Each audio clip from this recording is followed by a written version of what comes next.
on Fire YouTube videos have gone on the road. We're here in Banias in northern Israel. We're over in this country filming a documentary series on the Catholic Church. But while I'm here in Israel, I wanted to do one of these YouTube reviews because the Holy Land reminded me of Indiana Jones.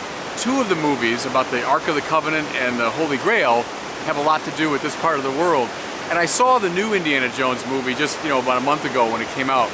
And what struck me was, you find in three of those movies a very biblical theme. Remember in the first one, when the Ark of the Covenant is open, the Nazi scientists and soldiers open it up, and they are all destroyed, they're melted by it. And Indiana Jones and his girlfriend are there tied to the stake, and he says, "Marion, don't look at it." And they close their eyes. And they survive because they didn't look at the Ark of the Covenant. You also see it in the third Indiana Jones movies when the Holy Grail, this has been kind of drawn down into the earth has opened up in this earthquake, and there's that scientist who really wants it, and she's reaching, and Indiana says, don't grasp at it, but then she falls in the attempt. He's tempted for a while, remember, then his father says, "Indiana," and then he gives up and he's drawn back out.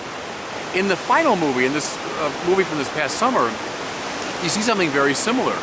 I won't give away too much of the plot, but there's a desire to grasp at this heightened knowledge that the aliens have. And there's a female scientist played by Kate Blanchett, and she wants to have this knowledge. She wants to seize it for herself. Indiana Jones is willing to let go of it. Well, see, what you find there is this very scriptural idea that the sacred can never be grasped. Go right back now to the book of Genesis. Adam and Eve grasp at the knowledge of good and evil. They try to hang on to divinity. And in that process, they are destroyed. That's the fall. How come? Because divinity by its very nature can't be grasped. It can only be received as a gift in a spirit of humility. Do you realize what the Ark is? It's a transmitter. It's a radio for speaking to God. I would say it's a moral lesson and a spiritual lesson. First of all, spiritual, because you can't control the divine.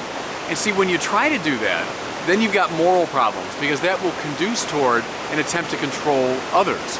So the first thing is a spiritual move. Let go, let God offer you the gift of his life.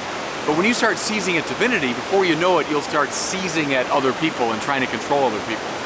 And so in those three Indiana Jones movies, I don't think the theme is that clear in number two, but in the three of them, you've got someone that wants to grasp at divinity, wants to have it, control it, and they are destroyed in the process. Indiana Jones is a kind of biblical hero in some ways because he's allured by the transcendent. He finds it beautiful and attractive, but he never tries to grasp at it. There's a lesson right from the beginning of the Bible in these movies and very much relevant today.